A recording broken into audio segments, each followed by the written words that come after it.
Hello, I am Akshay NG from Mysuru, Karnataka. I am currently at Kempegowda International Airport, Bengaluru, and I am going to study MBBS in Georgia from SU University.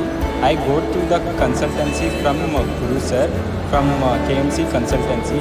I had very good experience with this consultancy. The process was seamless, and I had a beautiful experience with Guru Sir. We are very happy. ನಾವು ನಮ್ಮ ಫ್ರೆಂಡ್ಸ್ಗೆಲ್ಲ ಹೇಳ್ತೀವಿ, MBBS ಮಾಡೋ ಆಸೆ ತುಂಬ ಮಕ್ಕಳಿಗಿರುತ್ತೆ. So ಈಗ ನಾನು as A ಟೀಚರಾಗಿ ನನ್ನ ಸ್ಟೂಡೆಂಟ್ಸ್ಗೆ 10th ಸ್ಟೂಡೆಂಟ್ಸ್ಗೆ ನಾನು ಈಗಾಗಲೇ ಕ್ಲಾಸಲ್ಲಿ ಹೇಳಿದ್ದೀನಿ. ಆ ಮಕ್ಕಳು ಸಹ ಪಾಸಿಟಿವ್ ಆಗಿ ಮುಂದೆ ಬರೋದಕ್ಕೆ ಇಷ್ಟಪಟ್ಟಿದ್ದಾರೆ. ಸೊ ಹಾಗಾಗಿ ಗುರು KMC ಅವ್ರಿಗೆ ನಾನು ಥ್ಯಾಂಕ್ಸ್ ಹೇಳೋದಕ್ಕೆ ಇಷ್ಟಪಡ್ತೀನಿ.